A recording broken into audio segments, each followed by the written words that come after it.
हम लोग स्टार्ट करते हैं class 9th NCERT math number system संख्या पद्धति, जिसमें सबसे पहले हम लोग पढ़ेंगे एक्सरसाइज 1.1 का इंट्रोडक्शन। फिर नेक्स्ट क्लास में हम लोग पढ़ेंगे उसका सॉल्यूशन।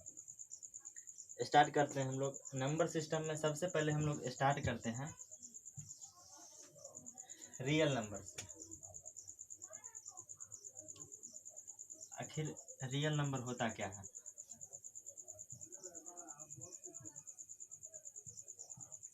तो रियल नंबर, जिसको हम लोग वास्तविक संख्या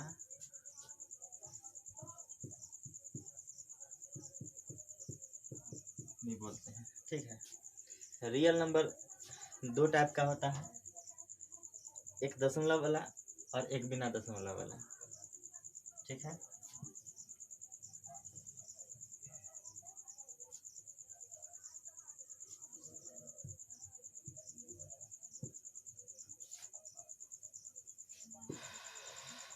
तो दशमलव वाला को हम लोग लिख देंगे विदाउट डेसिमल।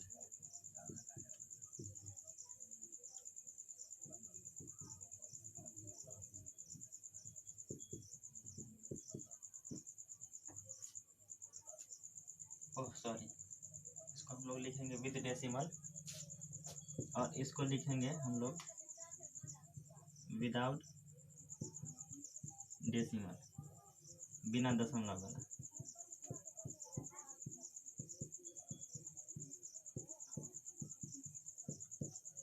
बिना दशमलव वाला संख्या जो भी होगा वो सब क्या होगा? इंटीजर होगा।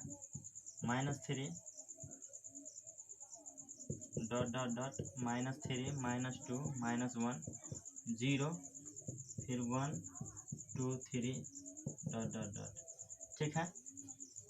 ये बिना दशमलव वाला संख्या है, ये सारा इंटीजर है, इसको हम लोग बोलेंगे इंटीजर।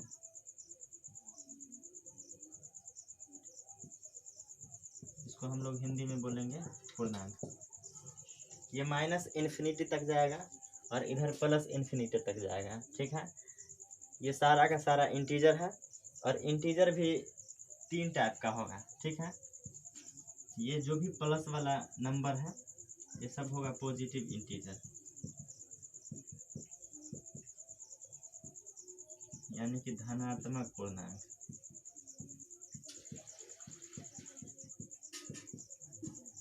ठीक है। ये माइनस वाला जो भी है नंबर उसको हम लोग निगेटिव इंटीजर बोलेंगे, ठीक है, ऋणात्मक पूर्णांक।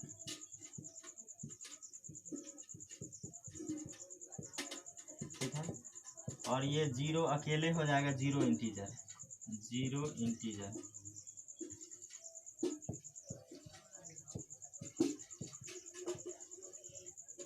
शून्य पूर्णांक, ठीक है। अब देखिए बात करते हैं हम लोग आगे। ये पॉजिटिव इंटीजर है, ये पॉजिटिव इंटीजर जो होगा इसको हम लोग नेचुरल नंबर भी कहेंगे, नेचुरल नंबर, प्राकृत संख्या। सही है।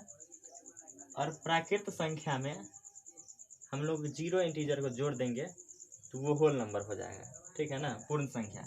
लेकिन उससे पहले एक बात और कि इस प्राकृत संख्या को हम लोग काउंटिंग नंबर भी बोलते हैं, गिनती की संख्या, ठीक है ना। गिनती हम लोग कहाँ से स्टार्ट करते हैं? 1 से, 1 2 3 से गिनती स्टार्ट करते हैं, उसको काउंटिंग नंबर भी कहेंगे। और इसी मतलब कि नेचुरल नंबर कहिए या काउंटिंग नंबर कहिए, इसमें अगर हम लोग जीरो ऐड करते हैं तो वो होता है होल नंबर,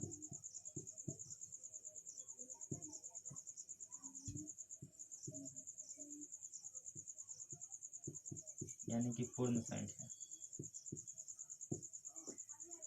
ठीक है। अब देखिए कि नेगेटिव इंटीजर, जीरो इंटीजर और पॉजिटिव इंटीजर, कहने का मतलब पूरा इंटीजर, इंटीजर जितना भी है सब क्या होगा? रेशनल नंबर होगा। क्या होगा? रेशनल नंबर होगा। तो हम इस बात को ऐसे भी लिख सकते हैं, हम सबको पूरा घेर करके लिख डालते हैं रेशनल नंबर।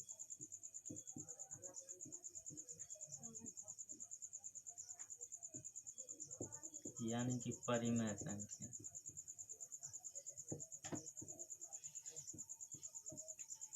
रेशनल नंबर यानी कि परिमेय संख्या। ये सारा नंबर हो गया विदाउट डेसिमल वाला। ठीक है, अब आते हैं विद डेसिमल वाला। कैसा कैसा नंबर आएगा तो देखते हैं हम लोग।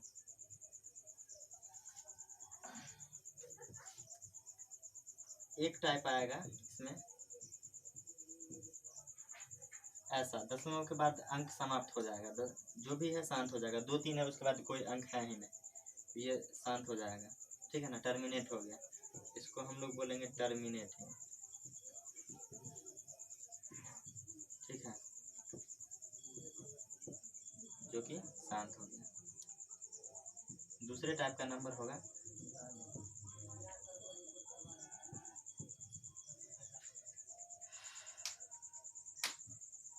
शांत नहीं होगा। ठीक है ना, जबकि नंबर रिपीट होते रहेगा। शांत नहीं है, दशमलव के बाद 3 3 3, कितना 3 है मुझे मालूम भी नहीं। और उसके बाद क्या है कि रिपीटिंग भी हो रहा है, रिपीट कर रहा है बार बार। 3 जो है रिपीट कर रहा है, इसको हम लोग बोल देंगे नॉन टर्मिनेटिंग। शांत तो नहीं हो रहा है तो नॉन टर्मिनेटिंग, लेकिन दोहरा तो रहा है तो रिकरिंग, दोहरा रहा है। ये हो जाएगा अशांत आवर्ती। अशांत आवर्ती। फिर एक नंबर होगा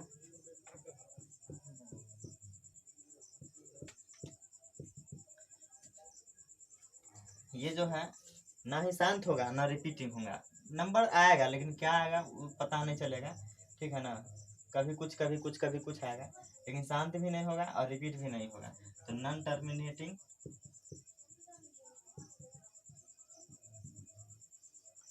नॉन रिकरिंग, मतलब कि अशांत अनावर्ती।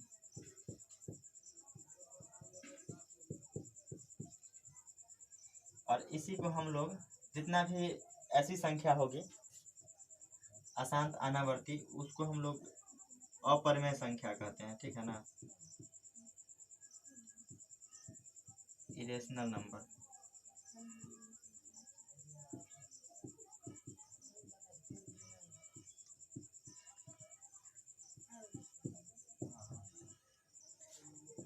और इस दोनों को हम लोग रेशनल नंबर कहेंगे।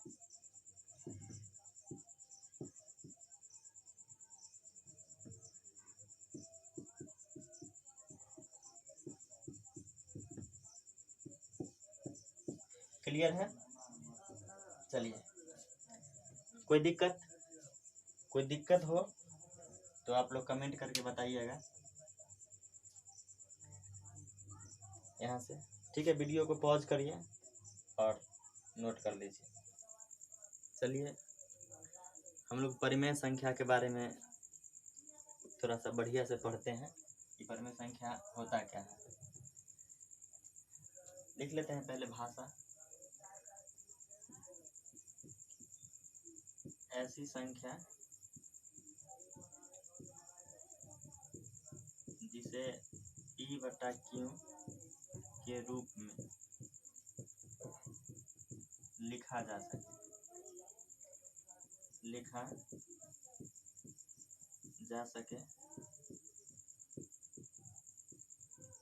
उसे परिमेय संख्या कहते हैं।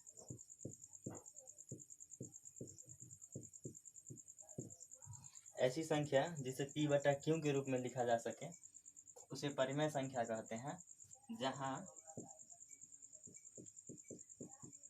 P तथा Q पूर्णांक है। क्या है? पूर्णांक है।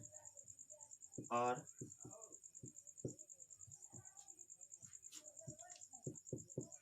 Q equal to not zero, इसका मतलब कि क्यू का मान कभी भी 0 नहीं होगा, ठीक है ना। उदाहरण से हम लोग समझते हैं।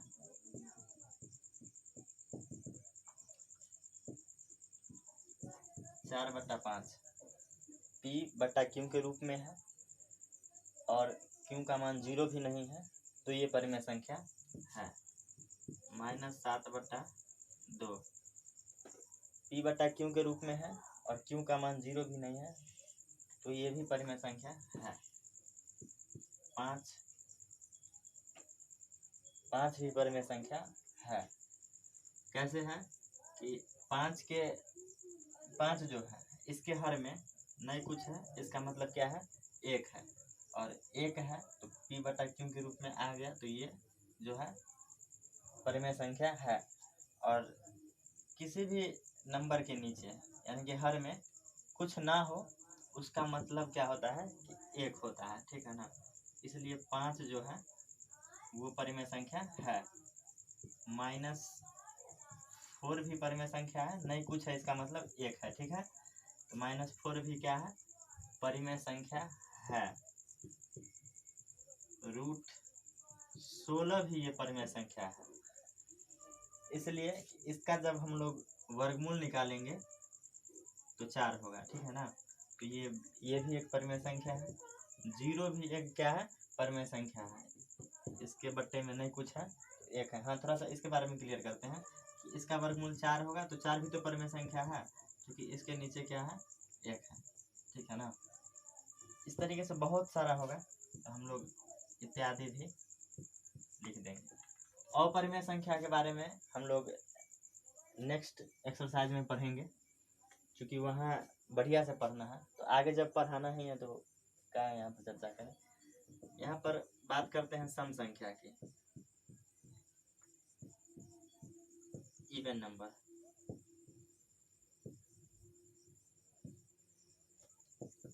ऐसी प्राकृतिक संख्या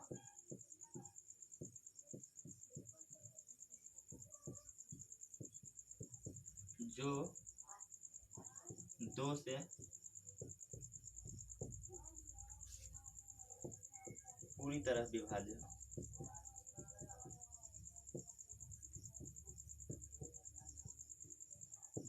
उसे इवन नंबर कहते हैं।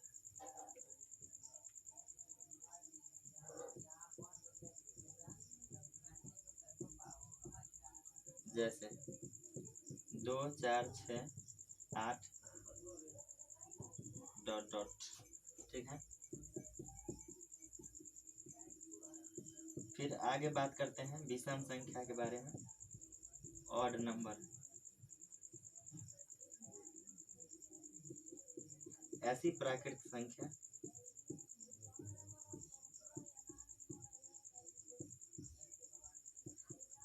जो 2 से पूरी तरह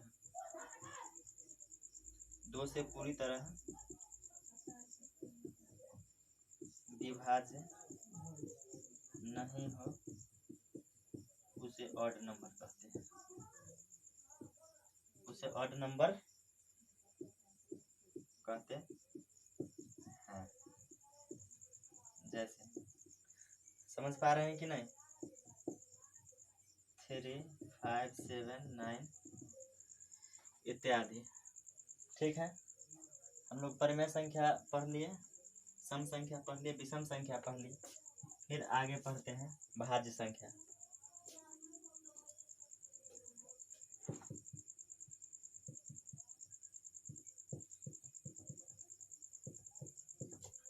इसको हम लोग यौगिक संख्या भी कहते हैं।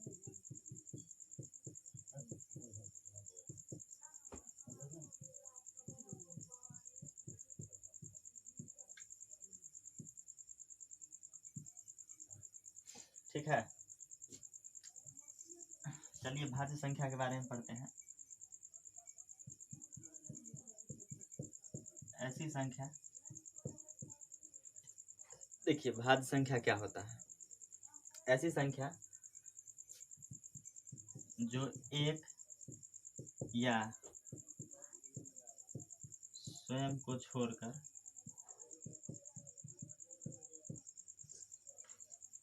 किसी अन्य संख्या से भी विभाज्य हो जाए, किसी अन्य संख्या से विभाज्य हो, उसे भाज्य संख्या कहते हैं। उसे क्या कहते हैं? भाज्य संख्या कहते हैं। जैसे देखिए, अगर हम लोग 2 लेते हैं, ठीक है ना, तो ये जो होता है 1 से भी विभाज्य हो जाता है और 2 से भी हो जाता है, और किसी से तो होता ही नहीं।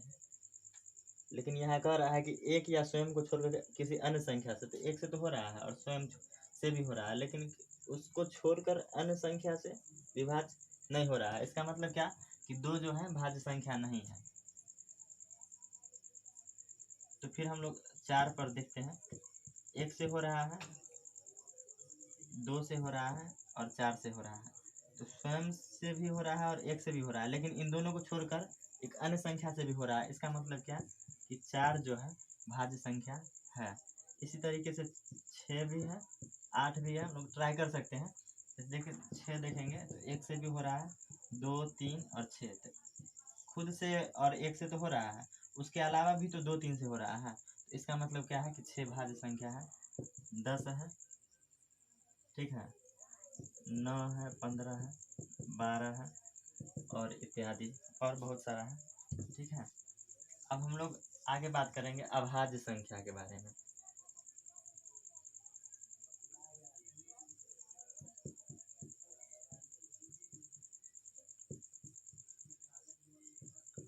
अभाज्य संख्या का एक और नाम है रूट संख्या। अभाज्य संख्या का एक और नाम है रूट संख्या, प्राइम नंबर। हम ये दोनों इसलिए लिखा पा रहे हैं कि कहीं कहीं क्या होता है कि विद्यार्थी लोग धोखा खा जाते हैं कि अभाज्य संख्या अलग हो सकता है और रूट संख्या कहीं अलग होगा, इसलिए हम दोनों लिख पा रहे हैं, बढ़िया रहता है।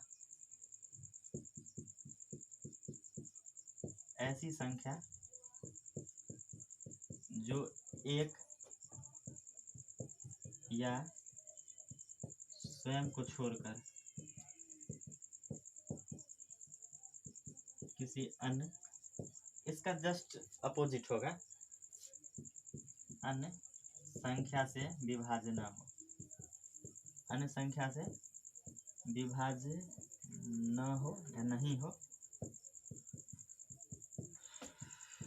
उसे प्राइम नंबर कहते हैं।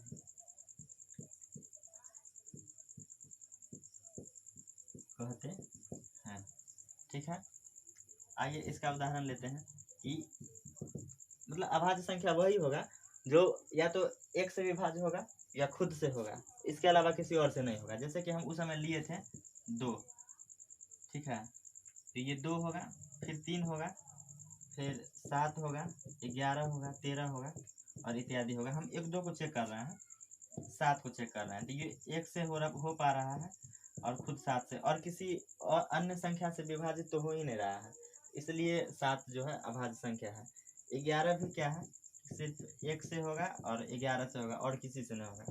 13 भी 1 और 13 से ही होगा और किसी से हो ही नहीं सकता है विभाज्य, इसलिए अभाज्य संख्या है ये सब।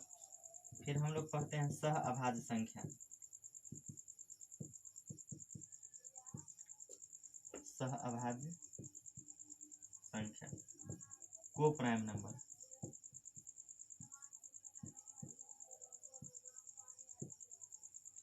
को प्राइम नंबर। ऐसी संख्या,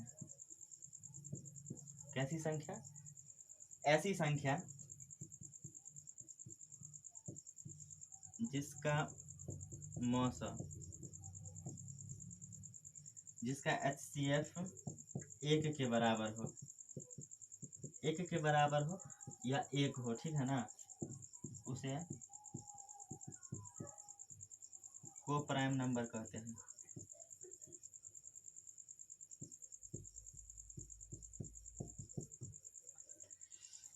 समझ पा रहे हैं कि नहीं? उसे को प्राइम नंबर कहते हैं। जैसे 2 और 3 का जो मौसा निकालिएगा तो एक ही होगा, तो इसलिए ये दोनों संख्या क्या होगा, को प्राइम नंबर होगा। फिर 2-3 संख्या हम लोग ट्राई करेंगे। 9 और 16 को भी जब करिएगा मौसा निकालिएगा HCF, तो वो एक ही होगा, और एक होने के कारण से ये दोनों क्या होंगे, सअभाज्य संख्या होंगे। हम लोग चेक करके भी देख सकते हैं। 2 और 3 को चेक करते हैं, तो 2 एकम 2 1, तो मौसा क्या हुआ, एक ही हुआ ना, इसलिए क्या है, ये सअभाज्य संख्या है। 9 और 16 को भी चेक कर लेते हैं, तो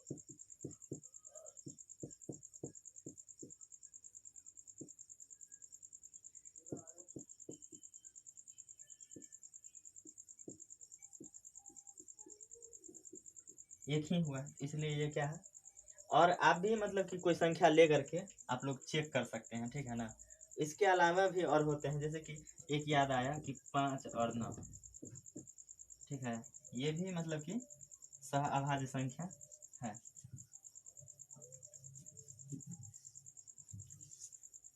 तो आप लोग नोट कर सकते हैं वीडियो को रोक करके, और जहाँ पे भी अगर प्रॉब्लम लगे तो आप लोग कमेंट करके बताएं, सॉल्यूशन निकालेंगे सबका।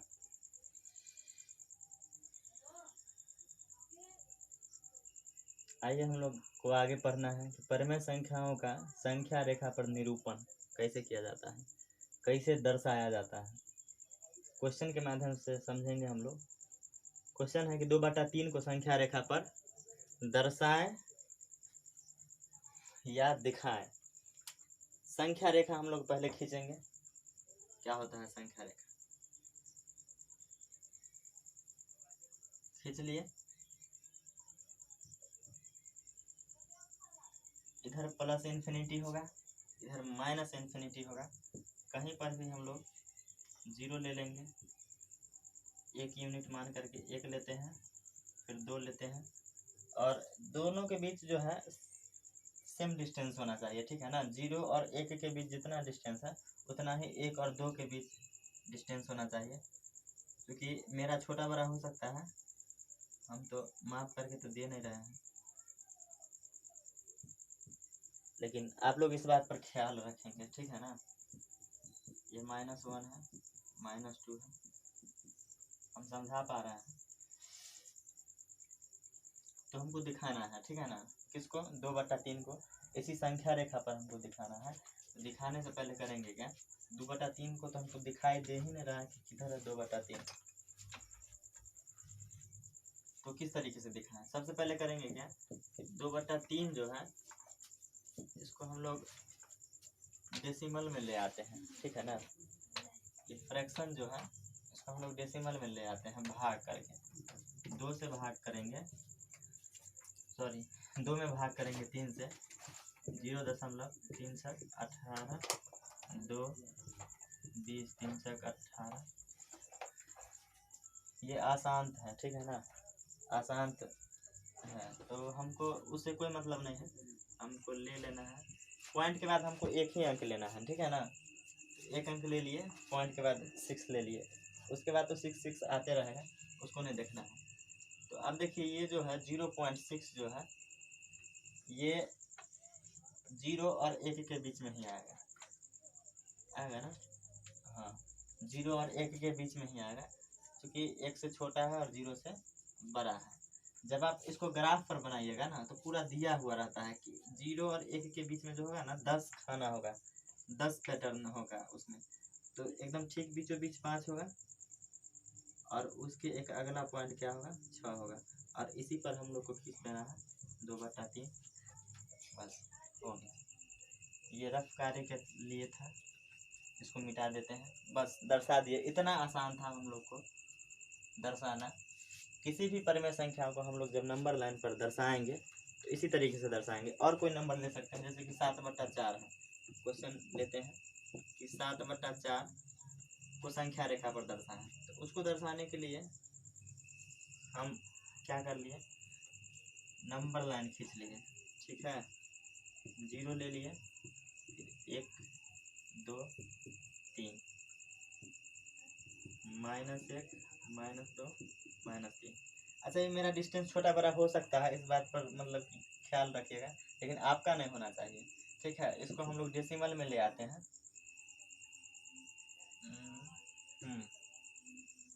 इसको हम लोग जब डेसिमल में लाएंगे, 4 से भाग करेंगे 7 में, 4 एकम 4, 3.0, 4 सत्ते 28। इसके आगे करना भी नहीं, चूँकि हमको पॉइंट के बाद एक ही अंक चाहिए, तो इतना होगा। अब इसको देखिए, ये कहाँ पर होगा, 1 से बड़ा है और 2 से छोटा है, तो 1 और 2 के बीच में ही होगा। अब हम क्या बताएं कि ठीक बीचों बीच क्या होता है, 5 होता है। एक अगला 6 होगा, ये 7 होगा, तो ये 7 पर ही होगा, 7/4। इसी तरीके से बहुत आसान है दर्शाना, दर्शा सकते हैं किसी भी रेशनल नंबर को हम लोग नंबर लाइन पर दर्शा सकते हैं। ठीक है, चलिए फिर आगे हम लोग अगला टॉपिक पढ़ते हैं कि दो परिमेय संख्याओं के बीच परिमेय संख्या निकालना। लिखते हैं दो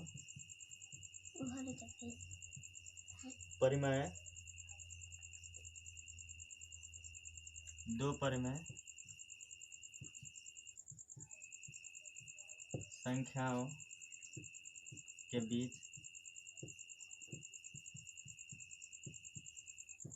परिमेय संख्या निकालना। टॉपिक क्या है कि दो परिमेय संख्याओं के बीच परिमेय संख्या निकालना। थोड़ा सा टू फाइंड रेशनल नंबर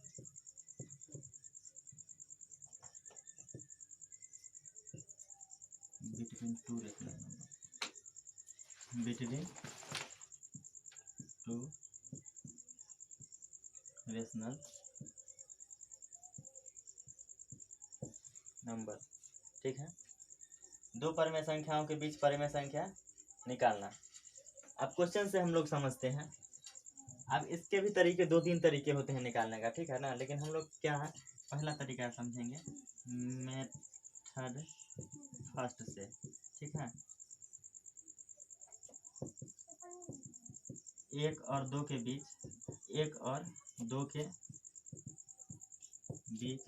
4 परिमेय संख्या निकालें। 4 परिमेय संख्या निकालें। क्या है, 1 और 2 के बीच 4 परिमेय संख्या निकालें। देखिए, किसी भी दो परिमेय संख्याओं के बीच में अनगिनत परिमेय संख्या होता है, ठीक है ना, लेकिन क्वेश्चन में कभी भी मतलब कि जब कहेगा परिमेय संख्या निकालने के लिए, तो एक डिजिट फिक्स कर देगा, एक नंबर फिक्स कर देगा कि मतलब कि 4 परिमेय संख्या निकालें, 5 परिमेय संख्या निकालें, 10 परिमेय संख्या निकालें, 7 परिमेय संख्या निकालें, ठीक है ना। तो हमको जितना कहेगा उतना ही निकालेंगे, ठीक है ना, लेकिन होता तो अनगिनत है। तो पहला विधि हम लोग अपनाएंगे। अब देखिए, परिमेय संख्या क्या है, 2 है। अगर मान लीजिए कि कोई परिमेय संख्या ए है और दूसरी परिमेय संख्या बी है, तो दोनों को जोड़ देंगे और बट्टा में 2 से भाग कर देंगे, तो हमको निकल जाएगा दोनों परिमेय संख्याओं के बीच में एक नई परिमेय संख्या। ठीक है, जैसे हम लोग बनाते हैं क्वेश्चन, 1 और 2 के बीच पहली परिमेय संख्या,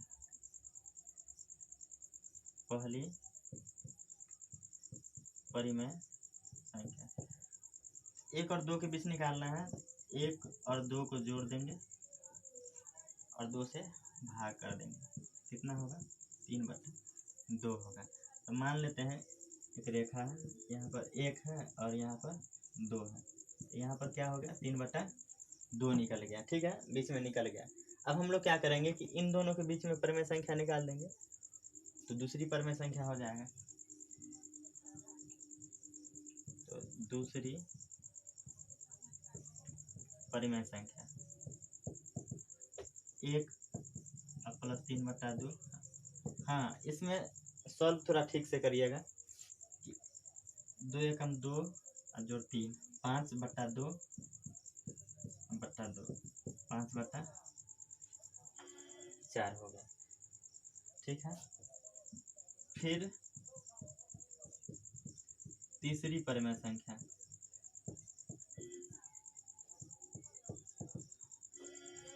यहाँ पर 5/4 हो गया। अब हम इन दोनों के बीच निकाल देते हैं।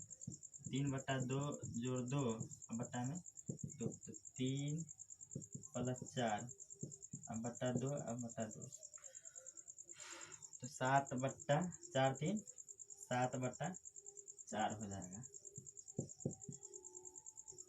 ठीक है। चौथी परिमेय संख्या यहाँ पर लिख डालते हैं 7/4, चौथी परिमेय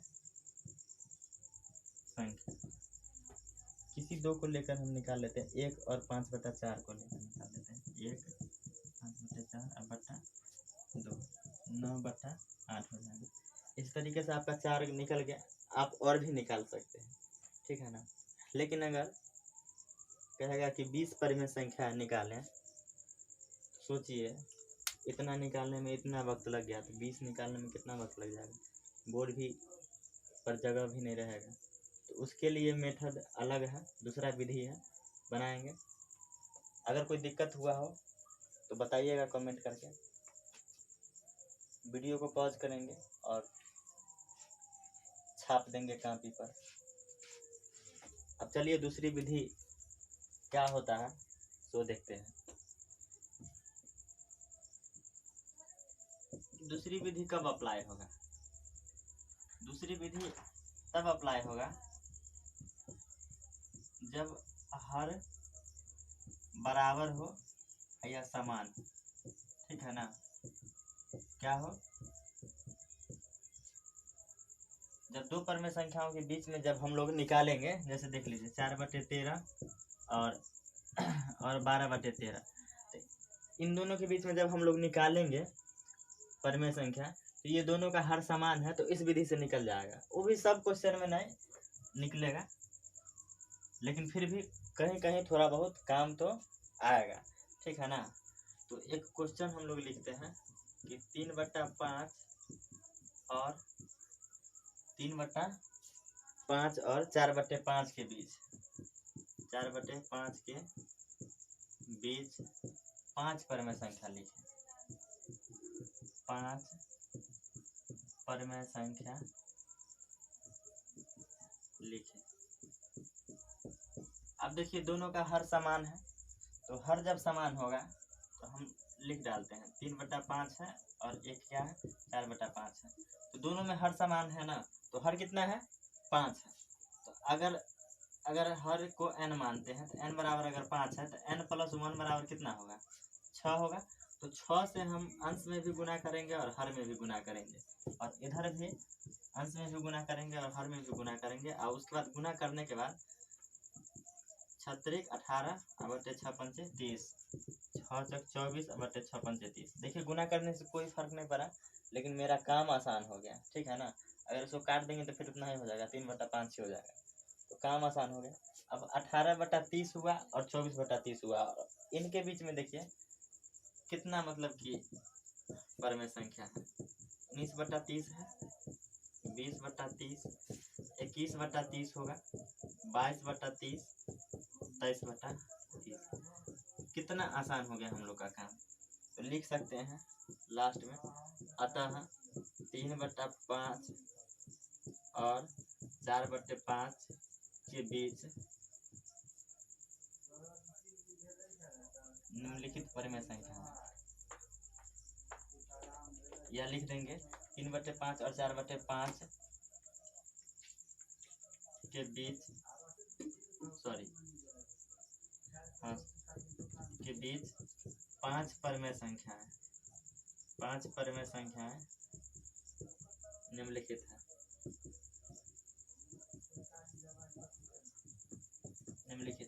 कौन कौन 5 परिमेय संख्या है?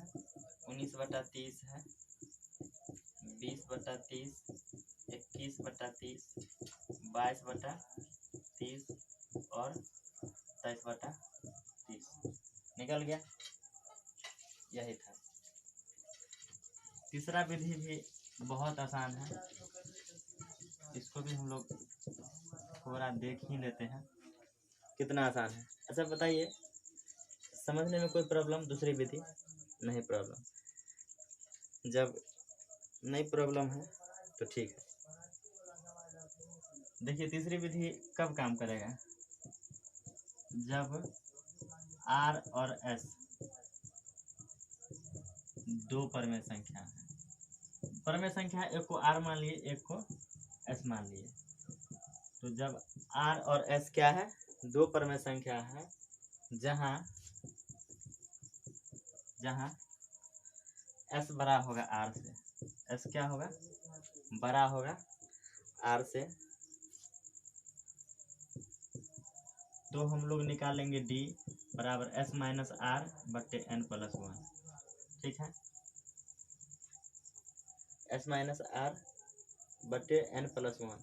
और N बराबर क्या होगा? फिर से लिख लेंगे, N बराबर परमेय संख्याओं की संख्या। परिमेय संख्याओं की संख्या। ठीक है ना? तो इसको भी हम लोग एक क्वेश्चन की सहायता से समझ लेंगे। क्वेश्चन हम लोग लिखते हैं।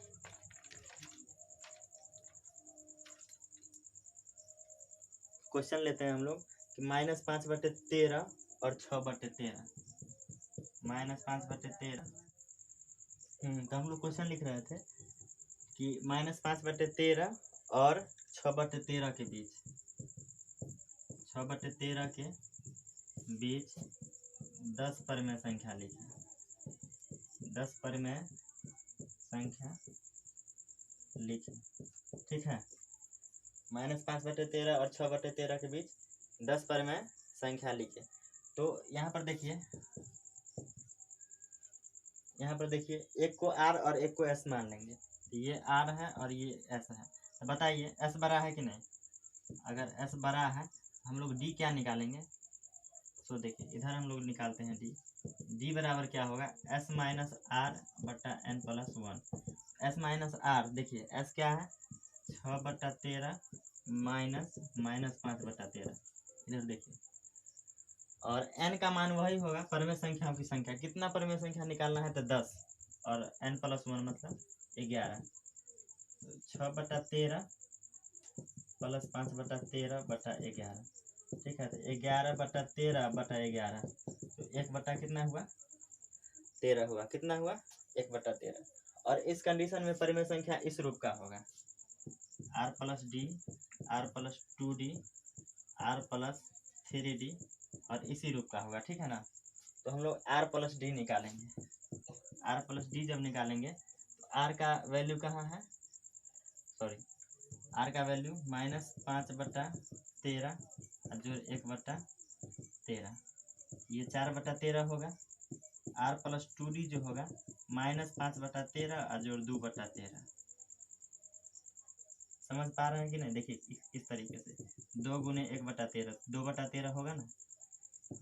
2/13 ये हो जाएगा ये -4 होगा, ये -3/13। इसी तरीके से चला जाएगा, बढ़ते चला जाएगा। -2/13 -1/13, 0/13 मतलब 0, 1/13, इसी तरीके से चला जाएगा। अतः हम लोग लास्ट में लिख सकते हैं कि -5/13 और 6/13 के बीच 10 परमेय संख्याएं निम्नलिखित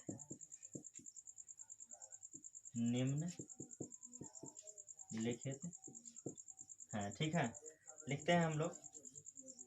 -4/13 -3/13 -2/13 -1/13, 0/13 मतलब 0, फिर 1/13, फिर 2/13, फिर 3/13, फिर 4/13, फिर 5/13। देखिए 10 परमेय संख्या हुआ, 1 2 3 4 5 6 7 8 9 10। इस तरीके से हम लोग निकाल सकते हैं। फिर नेक्स्ट डे हम लोग पढ़ेंगे एक्सरसाइज 1.1 का सॉल्यूशन। आप लोग इसको अच्छे तरीके से तैयारी कर लीजिएगा, क्योंकि सॉल्यूशन पढ़ने से पहले इंट्रोडक्शन पढ़ना बहुत ज़रूरी होता है। तो लगभग 90% जो होता है काम खत्म हो जाता है इंट्रोडक्शन पढ़ने से ही। ठीक है।